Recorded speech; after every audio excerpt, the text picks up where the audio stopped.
హరి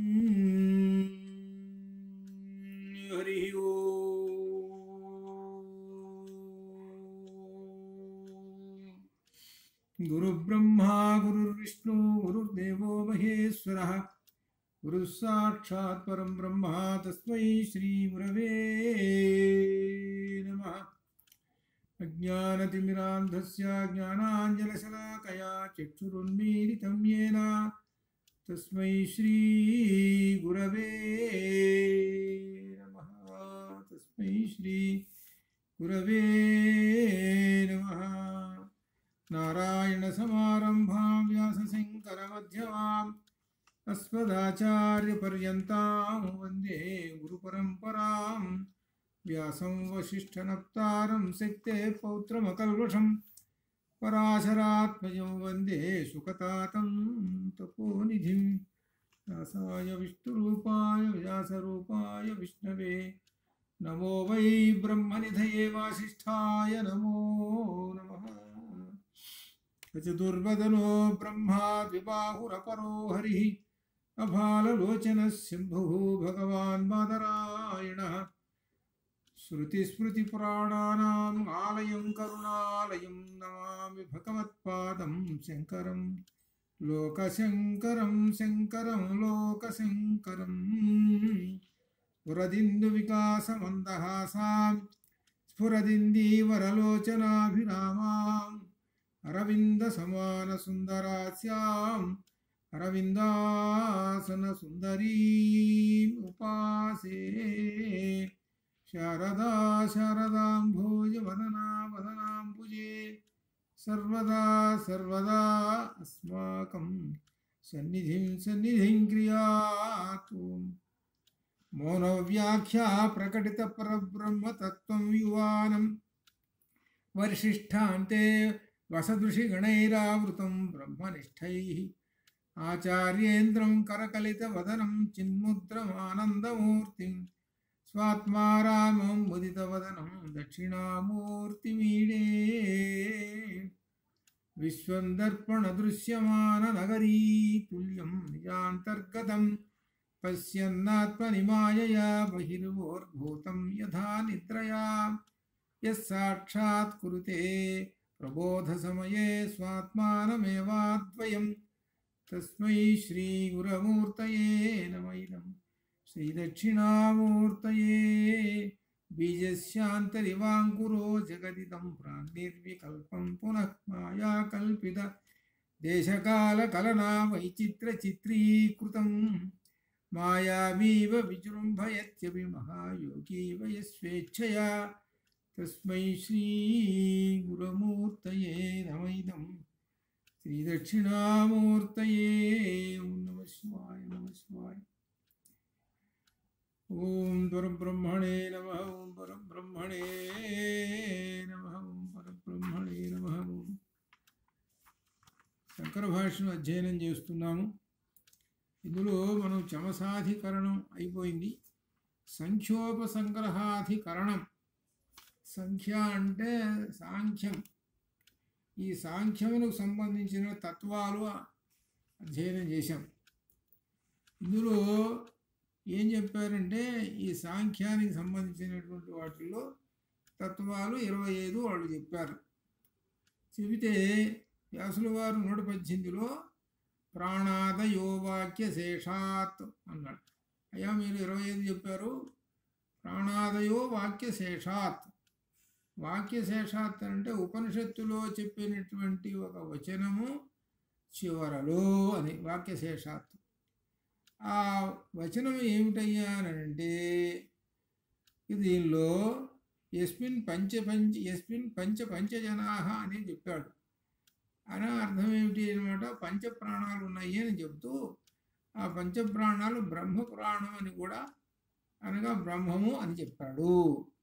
కాబట్టి మీరు అవి కలుపుకోలేదు, మీకు ఒక అంకె అనేటువంటి చెప్పారు. ఆ అంకెను దాటి ఉన్నాయండి అని సాంఖ్యాన్ని చెప్తున్నాడు ఎవరు, వ్యాసుల వారు. ఆ సూత్రము ప్రాణాదయో వాక్య శేషాత్ అనే దానిలో చెప్తున్నారు. ఈ పంచప్రాణాలు కూడా కలుపుకోవాలి అని చెప్పాడు. ఇట్లా ఏదైతే మొత్తం మీద ఆ సాంఖ్యంలో చెప్పిన 25 తత్వాల కన్నా ఎక్కువ ఉన్నాయి అని వాటిని కూడా కలుపుకోవాలి అని చెప్పారు. కాబట్టి మీ సాంఖ్యం అనేటువంటిది నానావిధ అని ముందు నానాభావాది అతిరేకాచ 117లో చెప్పాడు.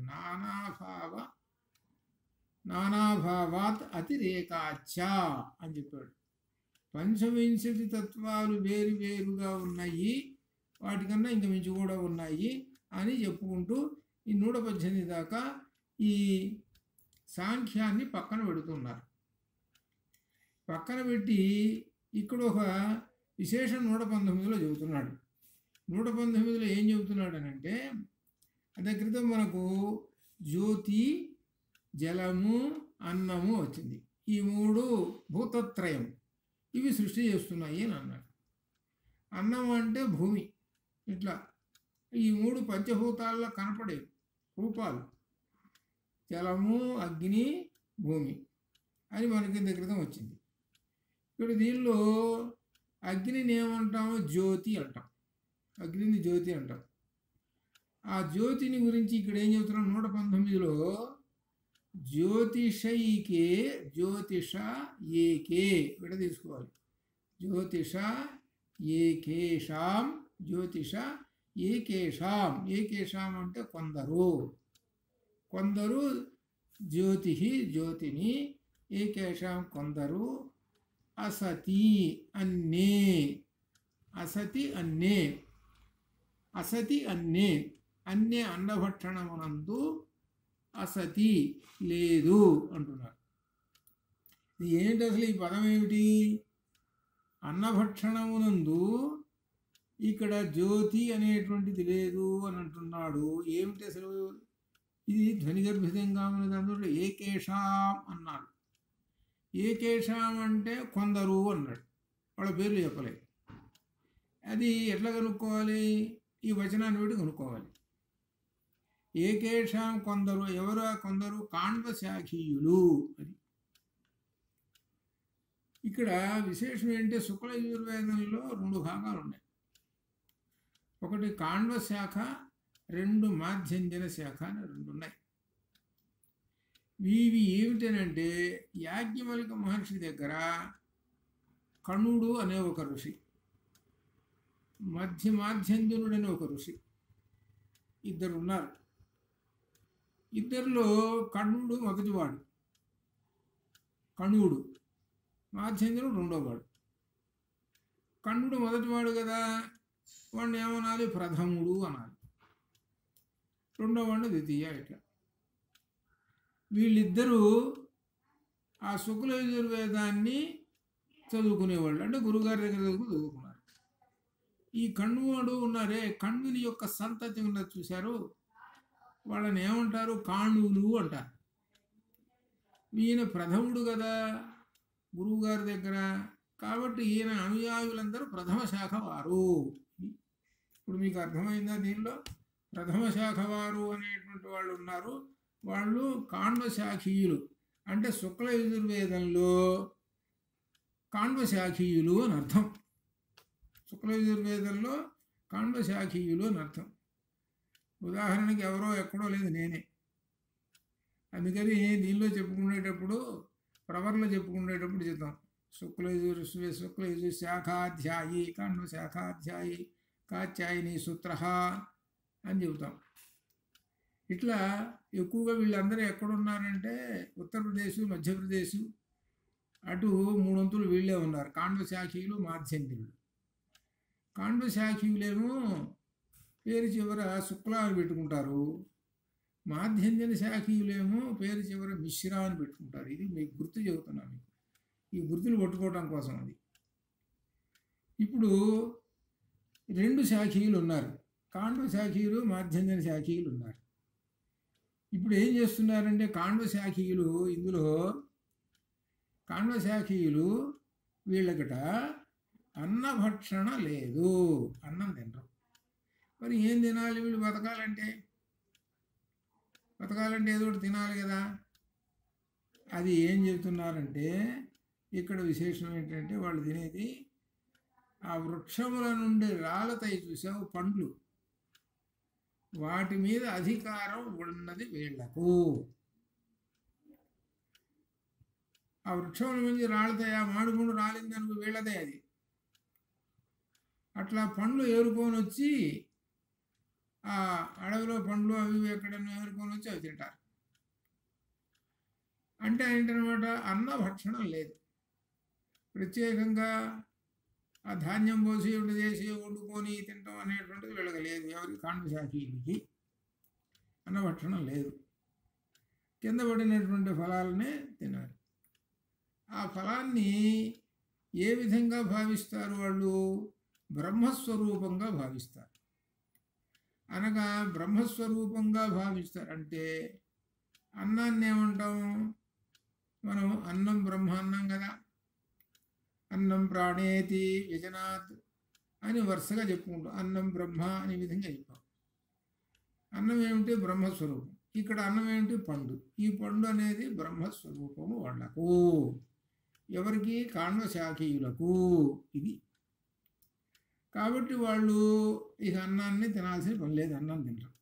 ఇక్కడ ఏం చెబుతున్నారంటే అన్నానికి బదులుగా జ్యోతి శబ్దమును కలుపుకొని బ్రహ్మస్వరూపముగా ఈ మంత్రాన్ని ఉదాహరిస్తారు. అన్నానికి బదులుగా ఈ పండునే జ్యోతి బ్రహ్మస్వరూపంగా భావిస్తారు అని చెబుతున్నాడు. ఇక్కడ ఏమిటి జ్యోతి అంటే, ఇక్కడ సహజంగా జ్యోతి అంటే అగ్ని అని చెప్పుకున్నాం.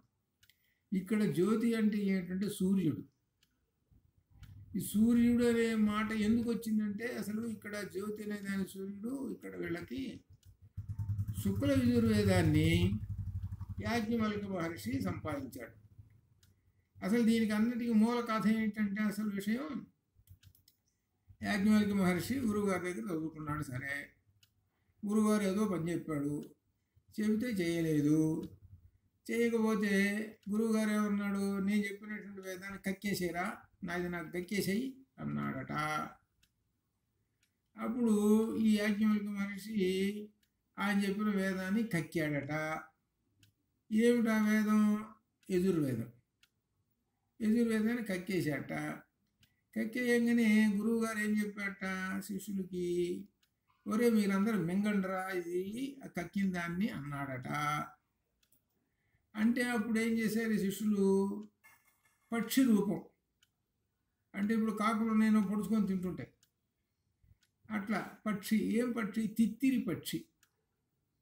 తిత్తిరి పక్షి రూపంలో ఈ శిష్యులందరూ ఏరి ఆయన కక్కినటువంటి దాన్ని వీళ్ళు తిన్నారట. ఏవో తిత్తిరి పక్షులు. దేన్ని తిన్నారు? యజుర్వేదాన్ని తిన్నారు. అప్పటి నుంచి యజుర్వేదానికి తైతీరి యజుర్వేదం అని పేరు వచ్చిందిట. సరే, అట్లంచండి, అడ్డు పెట్టండి. తర్వాత ఈయనేం చేసి, ఈయన దగ్గర లేదుగా వేదం, యజుర్వేదం లేదు కదా, ఈయన గురువు శిష్యుడి దగ్గర ఏది యాజ్ఞవల్క్యుడి దగ్గర వేదం లేదుగా, కక్కేసేసాడుగా. అప్పుడు కూడా యాజ్ఞవల్క్యుడు సూర్యుడిని ఆరాధించాడు. సూర్యుడిని ఆరాధించితే సూర్యుడు సమస్తమైనటువంటి వేదాలని, వేదాంగాల్ని, శాస్త్రాలని అన్నిటినీ ఉపదేశించాడట. ఆయన ఉపదేశించిన వేదమే శుక్ల యజుర్వేదము అని మనకు ఒక ఐతిహ్యం చెబుతుంటారు. ఇవేమి దీనికి సంబంధించినటువంటి చారిత్రకమైనటువంటి ఏమి చెక్కవు, ఏముండవు అని చెబుతుంటారు. కాబట్టి యజుర్వేదము 2 భాగాలుగా ఉంటుంది. ఒకటి కృష్ణ యజుర్వేదము, 2 శుక్ల యజుర్వేదము అని ఉంటుంది.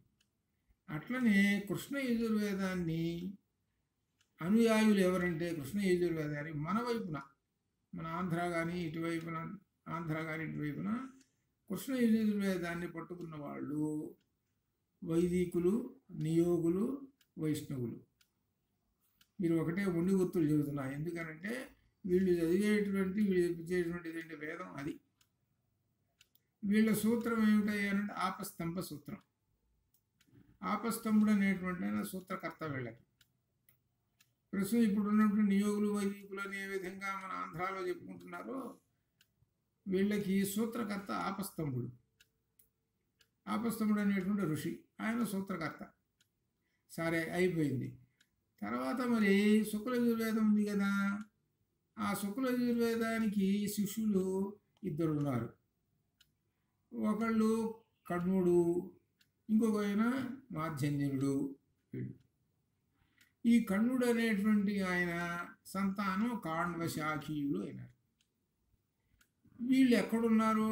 ఈ కణ్వశాఖీయులు మాధ్యన్యులు ఉత్తరప్రదేశ్లో ఉన్నారు. అసలు ఒక మాట చెప్పాలంటే ఉత్తరప్రదేశ్ నుంచి అందరూ స్కాటర్ అయినారు. ఇప్పుడున్న ఉత్తరప్రదేశ్ హిమాలయ పర్వతాలు అట్లా ఉన్నాయి చూశారు, ఆ ప్రాంతం నుంచి అందరూ స్కాటర్ అయిపోయినారు.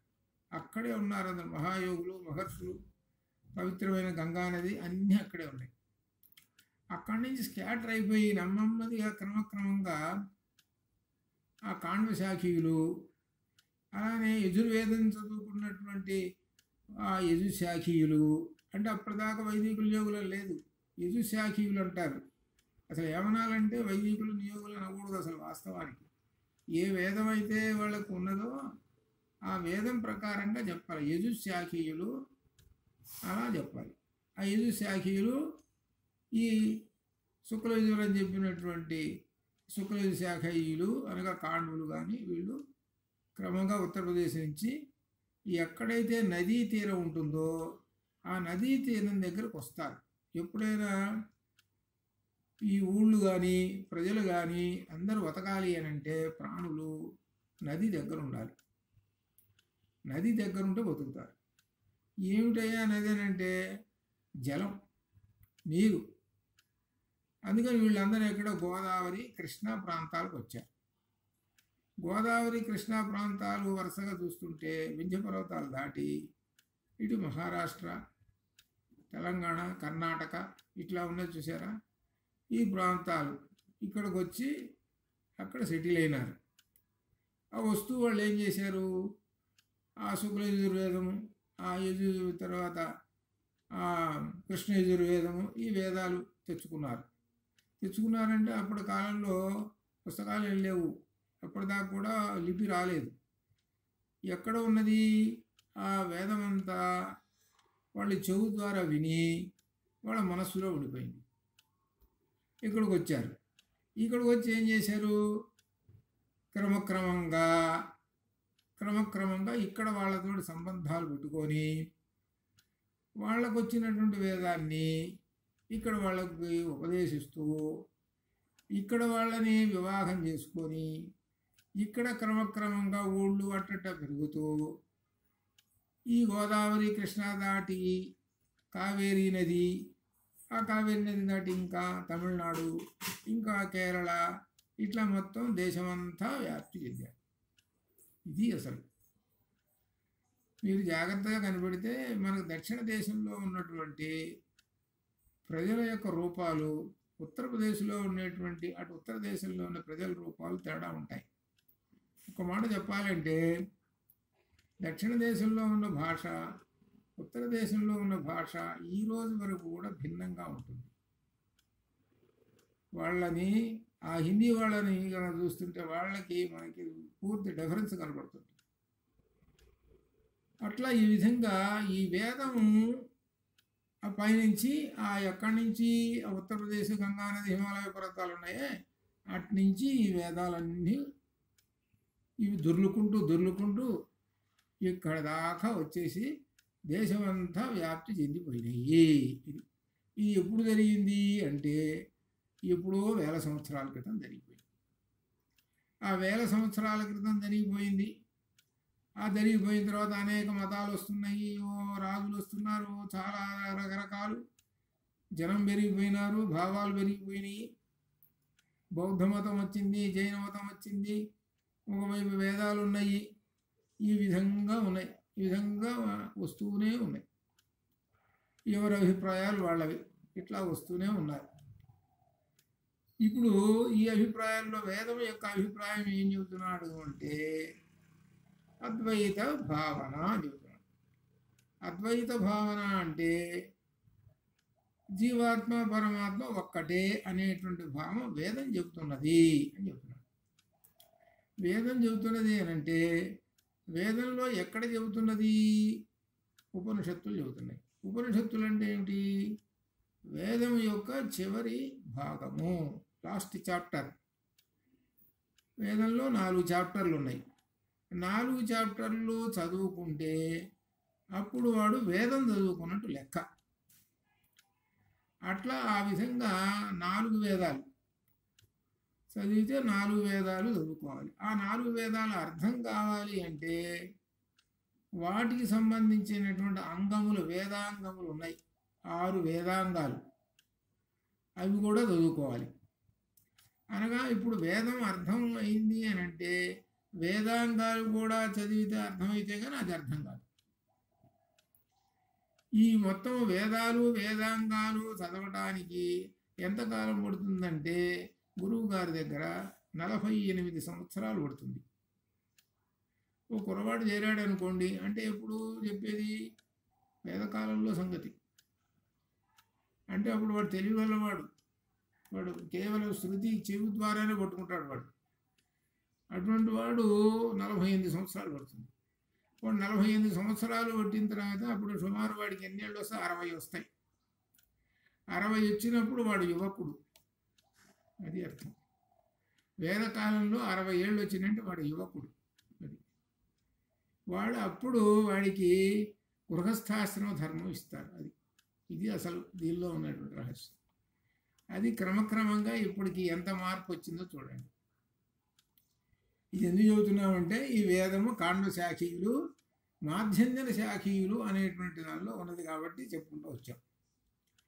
దీనిలో ఏం చెబుతున్నారు? కాండ శాఖీయులు చెట్టు కింద రాలిపడినటువంటి ఆ పండును బ్రహ్మస్వరూపము అనగా అన్నమే బ్రహ్మం అని చెప్పారు కదా, ఇదేనండి మాకు అన్నం అన్నారు.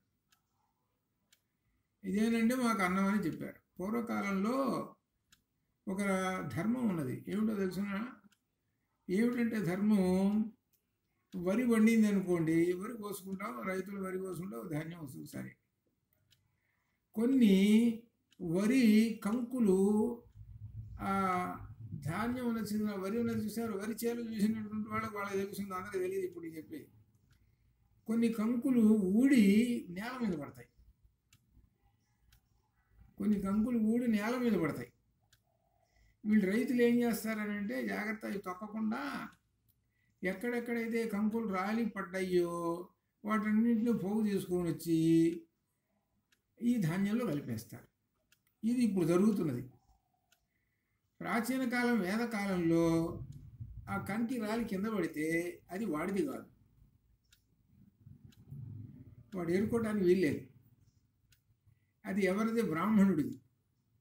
ఆ బ్రాహ్మణుడు వచ్చి తీసుకుని పోతాడు. ఆ పంటలు పండినప్పుడు ఆ బ్రాహ్మణుడు వస్తాడు, ఆ ఏరియాలకు అట్లా వస్తాడు, ఎక్కడెక్కడ కంకులు దొరుకుతాయి అవి తీసుకుని పోతాడు. అట్లనే ఆ చెట్ల పండ్లు రాలి ఉంటాయి, ఆయనవి అవి. అప్పుడు ఆ ధర్మం, ఆ రూల్ ఉంది. అది అప్పుడు ఆ కాలంలో వేదకాలంలో ఉన్నటువంటి రూల్ అది. దాన్ని అతిక్రమించేవాళ్ళు కాదు. ఒకసారి ఏమైందనంటే ఒకడికి బాగా ఆకలేసింది. బాగా ఆకలేసేటప్పటికి తినాల్సి వచ్చింది. తినాల్సి వచ్చేటప్పటికి చెట్టు మీద పండు ఉంది. వాళ్ళు ఉండేదే అడవుల్లో కదా, చెట్టు మీద పండు ఉంది. చక్కచక్క చెట్టు ఎక్కాడు, ఆ పండు కోసుకున్నాడు, తిన్నాడు. ఇక రెండో వాడు ఉన్నాడు.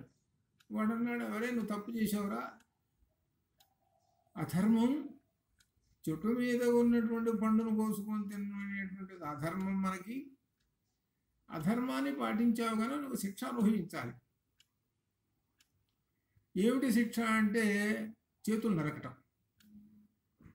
చేతులు నరికేశారు. అంటే చేతుడు కదా కోసేది అని చేయి నరికేశాడు.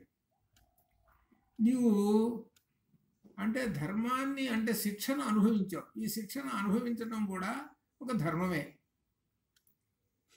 అంటే శిక్షను అనుభవించకుండా నేను అనుభవించను, నేను శిక్షను నేను ఎదురు తిరిగి అని ఉంటే అప్పుడు అధర్మంలోకి పోతాడు. ఇంకా నువ్వు ధర్మాన్ని పాటించావు కాబట్టి, ధర్మాన్ని పాటించావు కాబట్టి నీవు వెళ్ళి అదిగో అక్కడ ఎదురుగా నది కనపడుతున్నది, ఆ నదిలో స్నానం చేసిరా అన్నాడు. గురువుగారు చెప్పాడు. చెప్పి వెళితే ఆ నదిలో మునిగాడు. మునిగేటప్పటికి వాడి చేతులు వచ్చేసాయి. అని మనకి ఈ కథ దీనిలో మన శంఖలిఖితులు అనేటువంటి ఇద్దరు బ్రదర్స్ వాళ్ళు. అనగా అర్థం ఏంటి, అప్పుడు కాలం వేదకాలంలో అలా ఉండేది అని చెప్పటం. ఇక్కడ అట్టనే కాండశాఖీయుల్లో కింద పడినటువంటి ఫలాన్ని వాళ్ళు బ్రహ్మస్వరూపముగా, అన్నం బ్రహ్మ కదా కాబట్టి ఆ పండుని అన్నంగా భావించుకొని వాళ్ళు తింటారు. వాళ్ళకి అదే ఆహారం అది. ఇప్పుడు ఏమంటున్నారంటే అన్నం ఏమిటంటే అన్నానికి బదులుగా జ్యోతిష్ శబ్దాన్ని కలుపుకొని వాళ్ళు, అన్నానికి బదులుగా జ్యోతిష్ శబ్దముని కలుపుకొని, అసలు జ్యోతి అంటే అగ్ని. ఇక్కడ అగ్ని ఎవరు అంటే జ్యోతి సూర్యుడు, సూర్య జ్యోతి. వాళ్ళకి జ్యోతి అంటే సూర్యుడు అని అర్థం అని ఈ మంత్రమును చెబుతుంటారు. తత్ దేవా జ్యోతిషాం జ్యోతి, ఆ దేవాహ జ్యోతిషాం జ్యోతి, జ్యోతులకే జ్యోతి. ఆ దేవ సూర్యాది దేవతలకు కూడా ఆయన ఎవరు, అసలు జ్యోతి పరబ్రహ్మము. సూర్యుడు అనేటువంటి ఆయన ఒక జ్యోతి. అట్లనే అనేకమైనటువంటి జ్యోతులు మనకు ఆకాశంలో ప్రకాశిస్తూ ఉన్నాయి. ఈ ప్రకాశిస్తున్నది వీటన్నిటికీ, జ్యోతులన్నిటికల్లా పరంజ్యోతి అని అర్థం. ఎవరు బ్రహ్మము, అది ఆ పరంజ్యోతియే బ్రహ్మము. కాబట్టి ఈ పండు ఉన్నది చూశారు, ఈ పండు పరబ్రహ్మము. ఈ పండు పరబ్రహ్మము. పరబ్రహ్మం అంటే పరంజ్యోతి అని అర్థం. పరబ్రహ్మం అంటే పరంజ్యోతి.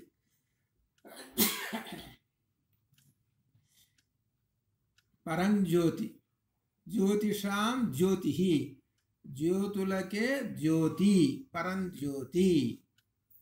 ఆ బ్రహ్మము, ఆ బ్రహ్మమే ఈ పండు అని చెప్తున్నారు. చివరికి ఈ పండుని ఏం చెప్పారనమాట, అన్నంతో పోల్చి, అన్నం బ్రహ్మం కాబట్టి ఆ బ్రహ్మం ఎవరంటే సూర్యుడు అని అర్థం. ఎందుకు సూర్యుడు అని ఇట్లా చెప్పుకున్నారంటే వాళ్ళు సూర్యుడిని ఆరాధించి వాళ్ళు వేదం పొందారు. ఈ కాండశాఖీయులకి, మాధ్యందులకి ప్రత్యక్ష దైవం ఎవరంటే సూర్యుడు. ఇక్కడ అది విశేషం. సూర్య భగవాను నుంచి యాజ్ఞవల్క మహర్షి ఆయన ఆ వేదాన్ని పొందాడు. అందుకనే ఇక్కడ ఒక విశేషం కూడా చెబుతాను మీకు, అక్కడక్కడ కనబడుతుంటారు. ఈ కాండశాఖీయులకు సంబంధించినటువంటి ఆ ఋషి ఎవరు, యాజ్ఞవల్క్య మహర్షి. ఈ యాజ్ఞవల్క్య మహర్షి ఉన్నటువంటి ఆలయాలు అక్కడక్కడ ఉన్నాయి. గుంటూరులో ఉంది నాకు తెలిసినంత వరకు, ఇంకెక్కడో ఒకటి అలా ఉన్నది. చాలా ఉత్తర దేశంలో బాగానే ఉంటాయి. ఆ యాజ్ఞవల్క్య మహర్షి శిష్యులు కణ్వుడు, మాధ్యంజుడు. ఆ యాజ్ఞవల్క్య మహర్షికి ఇద్దరు భార్యలు, మైత్రేయి, కాత్యాయని. మనకు ప్రధానంగా బృహదారణ్యకోపనిషత్తులో ప్రధాన భూమిక యాజ్ఞవల్క్య మహర్షి. ఆయన చెప్పినటువంటి బృహదారణ్యకోపనిషత్తు మీద ఆధారపడి ముఖ్యంగా మనకు సగభాగం ఈ బ్రహ్మసూత్రాలు ఉన్నాయి. అంత విశేషం అనమాట. ఏది యాజ్ఞవల్క్య మహర్షి. ఆయన సూర్యుని ఆరాధించాడు కాబట్టి ఆయన శిష్యులు కూడా ప్రత్యక్ష దైవమైనటువంటి ఆ సూర్యుడిని పరబ్రహ్మముగా తీసుకుంటారు. ఆదిత్యో బ్రహ్మ అంటారు వాళ్ళు. అదే అనమాట విశేషం. అందుకని సూర్యాది దేవతలు కూడా ఆ పరబ్రహ్మమే జ్యోతిష్గా తీసుకుంటారు వాళ్ళు. ఇక మాధ్యంజన శాఖ వారు, కాండశాఖీయులు ఈ విధంగా అన్వయించుకొని చెబుతుంటారండి అని చెబుతున్నారు. అంటే ఇక్కడ అర్థము, ఇక్కడ తేజస్సు అంటే పరబ్రహ్మము, ఈ తేజస్సే అన్నము అని చెబుతున్నారు. అంతక్రితం చెప్పుకున్నట్టు భూతత్రయంలో ఈ తేజస్సు అనేదాని స్థానంలో సూర్యుడు లేడు, ఇక్కడ సూర్యుడు వచ్చాడు. అది ఇక్కడ అని ఈ విధంగా ఇక్కడ ఎందుకు చెబుతున్నారని అంటే, అంతక్రితం సూత్రంలో అనేక విధాలు అని 117 సూత్రంలో వచ్చింది. అందుకని వివరణతో చెప్పుకుంటూ ఉన్నారు అని. ఈ విధంగా ఆ బ్రహ్మమును ఉపాసిస్తారు. కాబట్టి సాంఖ్యుల ప్రధానము జగత్కారణము కాదు అని కొట్టిపారేశారు. ఇక్కడ ఏంటంటే అసలు విషయం ఏంటంటే మనకి బ్రహ్మసూత్రాలు చివరిదా పోయేదాకా దగ్గర 3వ అధ్యాయం అయిపోయేదాకా వెంటబడి వస్తుంటారు. ఎవరో తెలిసిన సాంఖ్యులు. సాంఖ్యులు ఎక్కడ సందు దొరికిందా అక్కడ చేరుతారు. చేరి ఏమంటారు అనంటే, ఏమండి మీరు ఈ విధంగా చెబుతున్నారు కదా, ఎట్లా అవుతుందండి, మా ప్రధానమే జగత్ కారణం ఏంటి అంటారు. ఇప్పుడు రాబోతున్నది మనకు కూడా ఆశ్చర్యం వేస్తుంది. ఇప్పుడు రాబోయేటువంటి సూత్రంలో అక్కడ మరి సాంఖ్యుల్ని పూర్వపక్షం చేసేయాలి. ఆ సాంఖ్యుల్ని పూర్వపక్షం చేసేస్తారన్నమాట ఇప్పుడు రాబోయే దాంట్లో. ఇక్కడ అందుకనే బ్రహ్మసూత్రాలు వచ్చింది ఏమిటంటే అన్నిటినీ నెట్టి వేసేసుకుంటూ, అసలు విశేషం ఏంటంటే ఏవైతే ఉన్నాయో అప్పటి కాలంలో వివిధ రకములైనటువంటి భావాలు బ్రహ్మమునకు వ్యతిరేకంగా ఏవైతే ఉన్నాయో, అంటే బ్రహ్మమును గురించి చెప్పింది ఎక్కడ ఉపనిషత్తుల్లో చెప్పాడు. ఉపనిషత్తులు అంటే వేదం. ఆ వేదానికి వ్యతిరేకంగా ఏవైతే ఉన్నాయో వాటన్నింటిని కూడా నెట్టి వేసుకుంటూ ఈ బ్రహ్మము ముందుకు సాగిపోతుంటుంది. అడ్డం వచ్చిన వాటన్నిటిని నెట్టి పారేస్తుంటుంది. ఆ నెట్టి పారేసి చివరికి స్థానం చేస్తుంది. అందుకనే మనం ఈ బ్రహ్మసూత్రం అనేటువంటిది ఏమిటంటే చదువుతున్నామంటే ఈ బ్రహ్మమునకు ఏవైతే అడ్డంకులు వస్తున్నాయో వివిధ రకములైన మతాలు, ఇంకా విశేషం ఏంటంటే మతాలే కాకుండా వేద ప్రామాణ్యాన్ని కూడా చెప్పేటువంటి సాంఖ్యము వైశేషికం కూడా. సాంఖ్యం వైశేషికాలు అంటే వేద ప్రామాణ్యాన్ని చెప్పేవే. ఇది సాంఖ్యం వైశేషికాలు ఈ దర్శనాలు. ఆ దర్శనాలు కూడా ఈ బ్రహ్మమును ఒక్కొక్క పోటు పొడుస్తున్నాయి. అవి కూడా వాటిని కూడా పక్కకు నెట్టేశాడు. సాంఖ్యాన్ని పక్కన నెట్టేశాడు, వైశేషికాన్ని పక్కన, పాంచరాత్రాన్ని పక్కన పెట్టాడు. పాంచరాత్రం అంటే వైష్ణవుడు. ఈ అభిప్రాయాలన్నీ సరే ఎటుగూడి బౌద్ధ జనాలు తెలిసినటువంటిది నాస్తికం. వాటిని ఎటుగూడి పక్కన నెట్టాడు, అది మామూలే. ఇవన్నీ నెట్టేసేసుకుంటూ సరాసరి నాన్ స్టాప్ బస్సుల్లో వెళ్ళిపోతుంది బ్రహ్మం. అది విశేషం దీనిలో. ఏది మనకి బ్రహ్మసూత్రాల్లో అనగా బ్రహ్మమే సుప్రీం. వేదంలో చెప్పినటువంటి బ్రహ్మమే, పరమాత్మయే సుప్రీం. ఆ బ్రహ్మము ఒక్కటే. అందుకని అన్నమయ్య బ్రహ్మం ఒక్కటే, పరబ్రహ్మం ఒక్కటే అని చెప్పినాడు. దాన్నే మనకు ఏకం సత్ విప్రాహూహా వదంతి, ఏకమేవా ద్వితీయం. ఇవి చివరికి చెప్పినటువంటి ప్రధానమైనటువంటి అంశాలు.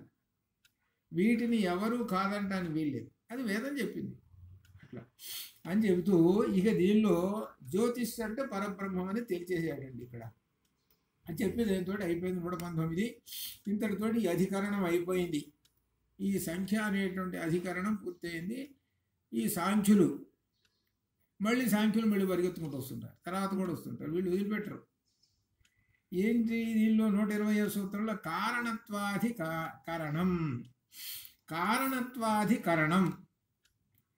ఇప్పుడు ఒక విషయం చెబుతాం ముందు కారణత్వానికి. ఇప్పుడు కొమ్మరి ఏం చేస్తాడు, మట్టి తీసుకొస్తాడు, కొండలు చేస్తాడు. సరే కొండలు చేసేస్తాడు. కొండలు అంటే మట్టితోటి అవన్నీ రకరకాలన్నీ చేసేస్తాడు అని మనకు కనపడుతున్నది. ఇప్పుడు ఒక ఉదాహరణ జాగ్రత్తగా ఇక్కడ క్లీన్గా ఒక విశేషం వస్తుంది. ఏంటంటే ఆ కొమ్మరివాడు అక్కడ లేడు, ఆ కొండలు లేవు, ఆ మట్టి లేదు, ఏమీ లేదు, అక్కడ ఏమి లేదు, నాస్తి, ఏమి లేదు. అప్పుడు ఏమంటాము? అక్కడ లేదు, అసత్. అది ఏమీ లేదు, అక్కడ ఏం లేదు, అసత్. ఆ తర్వాత కొమ్మరివాడు వచ్చాడు. వాడు వచ్చి ఏం తీసుకొచ్చాడు? ఆ మట్టి తెచ్చాడు, ఆ చక్రం తెచ్చాడు, అవి తీసుకొచ్చాడు, అన్ని తీసుకొచ్చాడు. ఓహో 20-30 రకాలు చేసేసాడు. చేసి వాడు ఏం చేశాడు? ఒక్కోదానికి పేరు పెట్టేశాడు. జాగ్రత్తగా ఇది అర్థం చేసుకో, ఇది బాగా అర్థమైంది కానీ తర్వాత అర్థం కాదు. పేరు పెట్టి ఒక పేరుకి సంబంధం లేదు. ఒక పేరుకి సంబంధం లేదు. అట్టనే ఒక వస్తువుకి సంబంధం లేదు. ఒక వస్తువు సంబంధం లేదు. అవన్నీ ఒక 20-30 రకాలు పెట్టేసాడు. వాడిని అడిగాం ఏమనంటే, ఇవన్నీ మట్టితో అంతే తెలుసు, బాగానే ఉన్నాయా, మరి ఇవన్నీ తయారు చేయడానికి నీ బుర్రలో ఏముంది చెప్పు అన్న. నీ బుర్రలో ఏమున్నాయి చెప్పు అని అంటే, నా బుర్రలో ఇవన్నీ ఉన్నాయన్నాడు. నా బుర్రలో ఈ మొత్తం వీటి రూపాలన్నీ నా బుర్రలో ఉన్నాయి. ఈ బుర్రలో ఉన్నాయి కాబట్టి ఒక్కొక్కటి తయారు చేసేటప్పుడు ఇది ఇట్ట తయారు చేసి పెట్టి, అంత క్రితం వాడు అసలు లేడుగా, ఇప్పుడు వచ్చాడుగా, వీడు తయారు చేస్తున్నాడుగా. అంత క్రితం లేడు, అసత్వం. ఆ లేని చోట వీడు వచ్చి కూర్చున్నాడు. కూర్చొని మొదలుపెట్టి చేస్తున్నాడు. ఇక్కడ లేని చోట నుంచి ఏమొచ్చినాయి? రూపాలన్నీ బయటకు వచ్చేసినాయి. రూపాలన్నీ ఇప్పుడు బయటకు వచ్చేసినాయి. అనగా లేని చోట నుండి అసత్, లేని చోట నుండి సత్ రూపము బయటకు వచ్చింది. సత్ రూపము. ఈ సత్ రూపమునే ఏకం సత్ బహుదా వదంతి ఇంద్రం యమం వరుణం అగ్నిం అని చెప్పాడు. ఇంద్రుడైనా వరుణుడైనా కానీ ఆ సత్తే అన్నాడు. అంటే ఈ మట్టి పాత్రలు ఉన్నాయి, ఇది కుండ, బాణ, పిడత, గిడత, ఏదో రకరకాలు ఉన్నాయి. వీటన్నిటికీ మూలం ఏంటి? ఆ మట్టే. అట్టనే ఈ దేవతలందరూ ఉన్నారు. ఈ దేవతలందరికీ మూలం ఎవరు? ఏకం సత్తు వాడే. దేవతలందరికీ మూలం ఎవరు? ఆ ఏకం సత్తు మూలం వాడే. ఇది ఇక్కడ మనం ప్రధానమైన మొట్టమొదటి చెబుతున్నాం. ఇది ఎందుకంటే మధ్యలో ఈ మంత్రం చెబుతుంటుంటే అనుమానాలు వస్తాయి. ఇప్పుడు నేను చెప్పిన దాన్ని చివరికి అన్వయం చేసుకోవాల్సి వస్తుంది. ఇప్పుడు ఏం చెబుతున్నాడంటే, కారణత్వేన చ ఆకాశాదిషు యథా వ్యపదిష్ట ఉక్తే. ఆకాశాదిషు అంటే ఆకాశము మొదలైనట్టు పంచభూతాలని అర్థం. పంచభూతాలు కారణత్వేన బ్రహ్మం ఉపాదాన కారణంగా. ఉపాదానం అంటే మూలం, అసలు మూల కారణం. అది ఇప్పుడు కార్యము కారణము అని 2 పదాలు ఉన్నాయండి. కార్యము కారణము. ఆ కార్యము కారణం ఏమిటంటే, అక్కడ ఒక కొండ ఉన్నది, మట్టి కొండ, అది కార్యం. అది కార్యం. ప్రశ్న ఏం వేశాడు? ఈ కార్యం రావడానికి, ఈ వస్తువు రావడానికి కారణం ఏది చెప్పండి అన్నాడు. మూల కారణం ఏది చెప్పమన్నాడు. చెప్పమంటే ఏం చెబుతాము? మట్టి అంటాం. ఆ మట్టి ఉపాదాన కారణం. మట్టి లేకుండా ఈ కొండ వస్తుందా? రాదు కదా. కార్యము కారణము, కార్యము కొండ, కారణం మట్టి. ఈ 2 అంటే మట్టి, ఈ కొండ.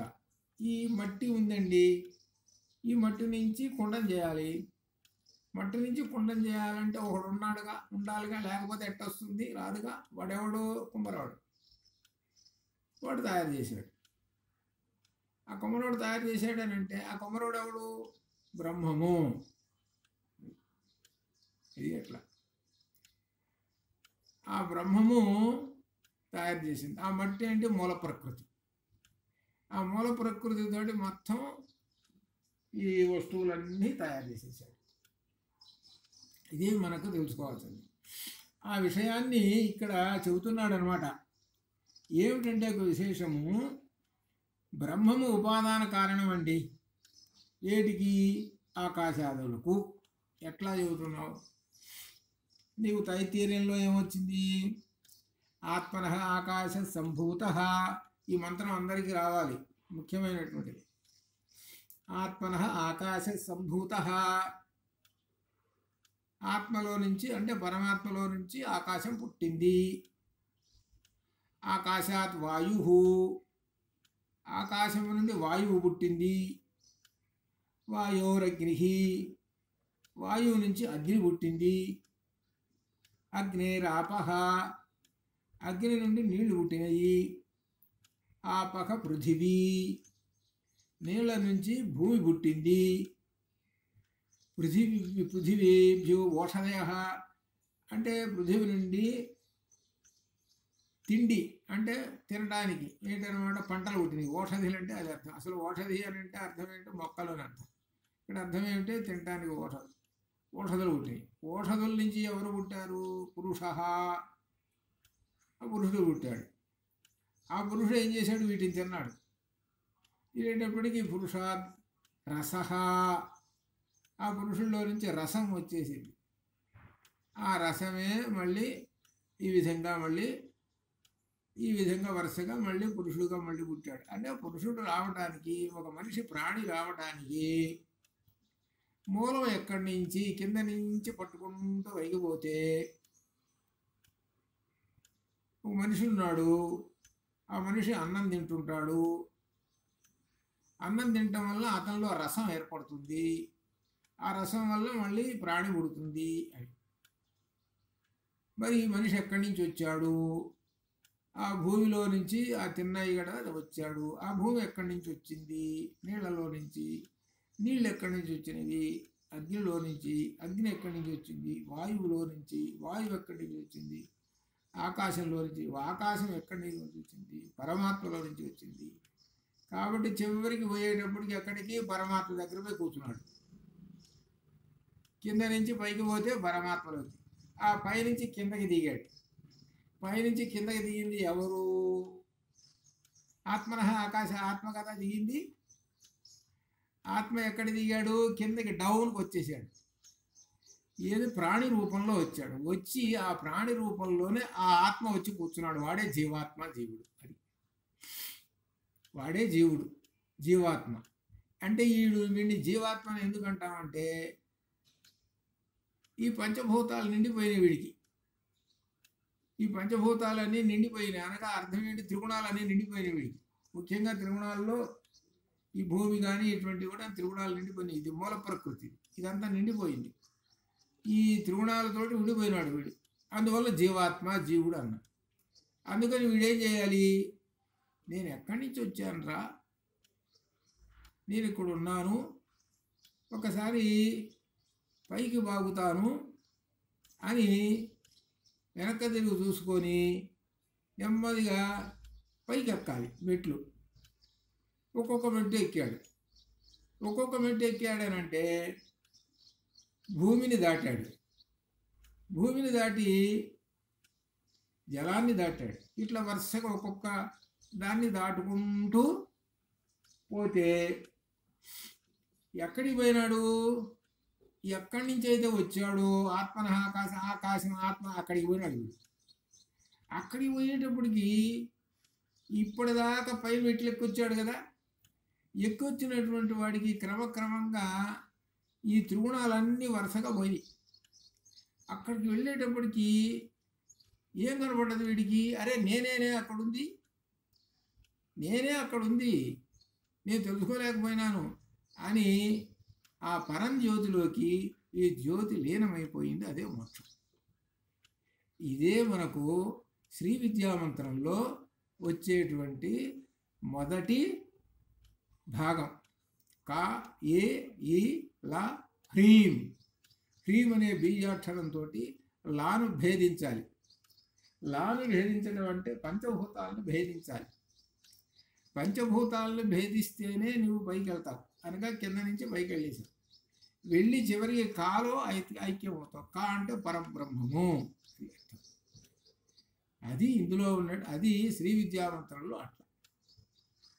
అనగా ఏమిటనమాట, ఈ భావాలన్నింటినీ ఒక్కొక్క దానిలో ఒక్కొక్క మంత్రంలో అట్లా పెట్టేసేస్తుంటారు. అది ఇక్కడ ఏం చెబుతున్నాడంటే కార్యకారణాలు చెబుతూ, ఈ కారణము ఎవరు? బ్రహ్మమే. కార్యము ఎవరు? బ్రహ్మమే అని చెప్పటం అనమాట. అనే విధంగా చెబుతూ ఉన్నది అని చెబుతూ, కానీ ఇక్కడ ఒక ఉద్దేశం చెబుతున్నాడు. వ్యపదిష్ట ముక్తే. ఇక్కడ ఏమిటంటే వేదాంతములలో అంటే ఉపనిషత్తులలో ఏ విధంగా చెప్పారో ఇతర ఉపనిషత్తుల్లో కూడా ఆ విధంగానే చెప్పడం వలన ఒక ఉపనిషత్తులో చెప్పాడండి. మనకు ఉదాహరణకి ఏంటి, తైత్తిరీయ ఉపనిషత్తులో ఆత్మనః ఆకాశ సంభూతః అని వరుసగా చెప్పుకుంటూ వచ్చాడు మంత్రం. మరి ఇతర ఉపనిషత్తుల దగ్గరకు వచ్చేటప్పటికి తేడా కనపడుతున్నదే. ఆ ఉపనిషత్తుల్లో చెప్పినటువంటి మాటను దీనిలో కూడా అదే చెప్పాలి కదా. తేడా కనపడుతున్నది ఏమిటి? ఆ తేడా ఏంటో చెబుతున్నాడు. తైత్తిరీయంలో చెప్పాడు ఒకటి చెబుతున్నాడు, ఆత్మనః ఆకాశ సంభూతః 5 వచ్చేసింది. చాందోగ్యంలోకి పోతే అక్కడేం చెప్పాడు అని అంటే తత్ తేజో అసృజత అని చెప్పాడు. తత్తేజ అనంటే ఆ తేజస్సే ఏ సృష్టి చేసింది ఈ జగత్తుని అని చెప్పి. ఆ తేజస్సే అంటే ఆ అగ్నియే సృష్టి చేసింది అని చెప్పాడు చాందోగ్యోపనిషత్తులో.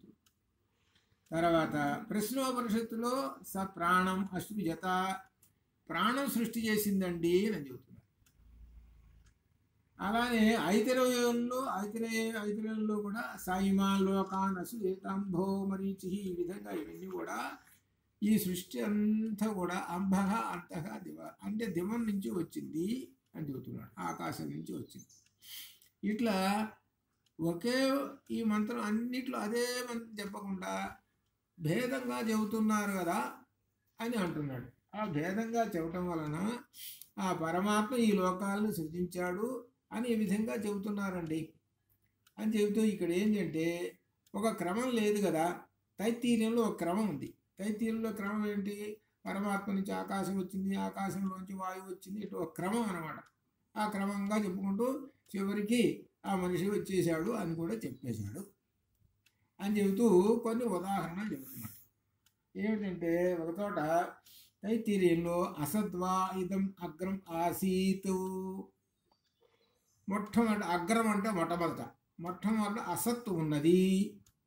తతః తరువాత సత్ అజాయత, తర్వాత సత్ పుట్టింది అంటున్నాడు. ఇందా చెప్పానే కొట్టలు చేసేవాడు ఉన్నాడు, అక్కడ ఏమీ లేదు, ఎంటీ ఖాళీ, ఏమి లేదు అనగా అక్కడ ఏముందయ్యా? ఏమి లేదు. ఆ ప్లేస్లో కాసేపటికి వచ్చేటప్పటికి, ఒక గంటలో వచ్చేటప్పటికి వాడు ఒక కుండలు చేసేవాడు ఉన్నాడు, కుండలని తయారైపోయింది. అప్పుడు సత్ అయిపోయింది. అసత్ ఖాళీగా ఉన్నదే, ఆ ఖాళీలో నుంచే ఈ సత్తు పుట్టింది అని చెబుతాడు. ఈ సత్ అప్పుడు ఏమైంది? రూపము, సద్రూపము. సత్ ప్లస్ రూపము సద్రూపము. అసత్తులో నుంచి సత్ వచ్చింది అని చెబుతున్నాడు. అసత్తులో నుంచి సత్తు వచ్చింది అనగా ఈ సత్తు జగత్తు, సద్రూపమైనటువంటి జగత్తు అసత్తులో నుంచి వచ్చింది అని చెప్పడం. అది అసత్తులో నుంచి వచ్చింది అని చెబుతూ ఇంకా ఉదాహరణలు అట్లనే వస్తున్నాయి. అసదేవ ఇదమగ్రం ఆసీత్, అట్లా ఈ విధంగా. అట్లనే ఇవన్నీ కూడా మరొక ఈ పేరా అంతా అట్లనే చెప్పుకుంటూ వచ్చేసేసాడు. అనగా మొట్టమొదట ఖాళీగా ఉంది కదా, ఎంటీ కదా, ఇప్పుడు ఫుల్ అయిపోయింది కదా. ఎంటీగా ఉన్నప్పుడు ఏమని చెప్పాలి? అవ్యాకృతము. అవ్యాకృతము అంటే అప్పటిదాకా ఏమైంది? ఖాళీ, అవ్యాకృతం, ఎంటీ, ఏమి లేదు. ఇప్పుడు ఆ కుండలు చేసేవాడు వచ్చేసేసాడు, అంతా ఫుల్ అయిపోయింది. అనగా బ్రహ్మము సత్తు, ఆ అసత్తులో నుంచే సత్తు వచ్చి ఈ అసత్తే సద్రూపాన్ని వహించి అని అర్థం అనమాట. అసత్తులో నుంచే సద్రూపం వచ్చి ఇవన్నీ సృష్టించింది అని చెప్పడం మనకి ఉపనిషత్తు. ఇది అర్థం. ఎందుకు చెప్పాల్సి వచ్చింది ఇది అంటే, ఈ సాంఖ్యం ఆయన ఏం చేస్తున్నాడు, కదిలితే సరి మాట్లాడే సరి ప్రధానము జగత్ కారణము అంటున్నాడు. ప్రధానము జగత్ కారణము, ప్రధానం అంటే ఈ ప్రకృతి త్రిగుణాత్మకము జగత్ కారణము అని చెప్పుకుంటూ వస్తున్నాడు. అందుకోసం చెప్పాడు. అయ్యా జగత్ కారణం అంటే ఏంటో తెలుసునా, జగత్తు మొట్టమొదట అవ్యాకృతము, కనపడదు. అవ్యక్తం అసలు ఏం కనపడదు. ఆ కనపడకుండా ఉన్నది అప్పుడు అసత్తు. ఈ కనపడుతున్నది అది సద్రూపం. ఆ సద్రూపము ఎవరు? బ్రహ్మము. ఆ బ్రహ్మము సద్రూపం వహించుకొని ఈ కొమ్మరివాడి మధ్యలోనే ఇవన్నీ తయారు చేస్తున్నాడు అని సద్రూపం. ఎప్పుడైనా సద్రూపంలోనే సమస్త జగత్తు సృష్టింపబడుతుంటుంది అని అర్థం. నిర్గుణంలో సృష్టింపబడదు. అది నిర్గుణంలో సృష్టింపబడదు. అందుకనే నిర్గుణాన్ని ఏం చెప్పారంటే అరూపం అశబ్దం. అంత క్రితం ఒక చోట వచ్చింది, కఠోపనిషత్తులో వచ్చింది కదా, బ్రహ్మాన్ని గురించి చెప్పండి అని అంటే అరూపం అశబ్దం అచక్షు అశ్రోత్ర అపాదం అపాణిం ఈ విధంగా చెప్పుకుంటూ వచ్చేసాడు. అది బ్రహ్మం. అది సద్రూపం వహించింది. కాబట్టి ఆ సాంఖ్యులు చెప్తుంటారే త్రిగుణాత్మకములు అది ఇది అవ్యక్తం చెబుతున్నారే, అవన్నీ కూడా ఈ అసత్తులో నుంచి సత్తు వచ్చింది అనే ఈ మంత్రాల ద్వారా కొట్టుపారేశాడు. అది ఇక్కడ చెప్పేటువంటిది విశేషం. కాబట్టి సాంఖ్యాన్ని పక్కన పెట్టేసేసారు. అది అట్లా అనమాట. అని ప్రధానం అని అంటే వాళ్ళు ఆ ప్రధానాన్ని పక్కన పెట్టేసేసారు అన్నమాట. చెప్పేసేసి అసలు పరమాత్మ అంటే ఏమిటో తెలుసయ్యా మీకు అని అంటూ చెబుతున్నాడు. తైత్తీరుల్లో చెప్పాడు. ఏమిటనమాట, సత్యం జ్ఞానం అనంతం బ్రహ్మ అన్నాడు. మీరు చెప్పారా మరి సాంఖ్యులు? సత్యం జ్ఞానం అనంతం బ్రహ్మ యొక్క లక్షణాలు. ఈ బ్రహ్మ యొక్క లక్షణాలు ఒకే చోట ఈ మూడు చేరినాయి. ఒక వస్తువుకి మూడు లక్షణాలు చేరినాయి. పద్మం ఉందనుకోండి, అది ఒక వస్తువు. దానికి వాసన ఒక వస్తువు. వాసన అనేటువంటిది ఒక గుణం దానికి. తర్వాత సుకుమారత్వం అనేది ఒక గుణం. ఇంకొక గుణం ఏమిటంటే అందంగా కనబడటం, ఇంకొక గుణం. ఈ మూడు గుణాలు ఒక వస్తువులోనే ఉన్నాయి. ఈ మూడు గుణాలు ఆ పురుషంలోనే ఉన్నాయి. వేరువేరుగా లేవు, విడగొట్టి లేవు. అన్ని మూడు గుణాలు మనం పుష్పాలు చూడగానే ఆ సౌకుమార్యము ఇట్లా ఈ విధంగా వాసనలు ఇవన్నీ కూడా అన్నీ ఒకే చోట నుంచి కనబడుతుంటాయి. అట్లనే బ్రహ్మం అనేటువంటి ఆయన ఒక్కడేను. ఆ బ్రహ్మం యొక్క లక్షణములు సత్యము, జ్ఞానము, అనంతము, ఈ మూడు లక్షణాలు ఉన్నాయి. సత్యముల గురించి చెప్పమంటే ఇంత చెప్పచ్చు. జ్ఞానం గురించి అంటే ఇన్ని లక్షణాలు. అనంతం అంటే అంతము లేనిది అనంతం. నా అంతః అనంతం, అనంతమైనటువంటి. కాబట్టి ఇన్ని లక్షణాలు బ్రహ్మానికి ఉన్నాయండి. ఆ బ్రహ్మముని గురించి తెలుసుకున్నారా మరి? ఇంత విశేషణాలు మరి ప్రకృతి ఉన్నాయా? లేవు కదా. అటువంటి బ్రహ్మముట ఆ సృష్టి చేయాలని అకామయత అనే కోరిక కలగంగానే సహా అకామయత బహుశ్యాం ప్రజాయయు అని ఆ పరమేశ్వరుడు ఆ బ్రహ్మము తన మనస్సులో కోరిక కలిగింది. ఆ వెంటనే చరాచర జగత్తు వచ్చేసింది.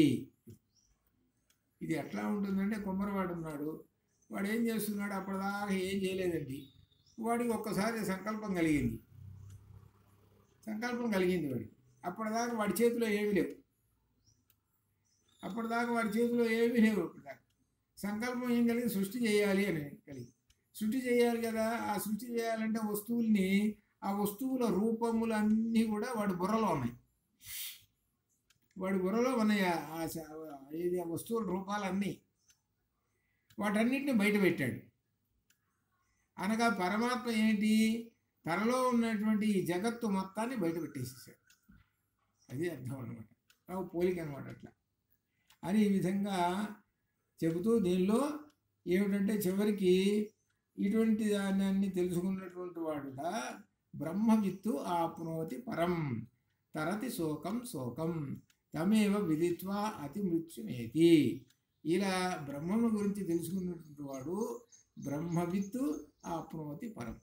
అటువంటి బ్రహ్మజ్ఞాని పరమమును పొందును, మోక్షమును పొందును. అటువంటి ఆ బ్రహ్మవేత్తట తరతి శోకం, ఆ దుఃఖమును దాటివేసేస్తాడు.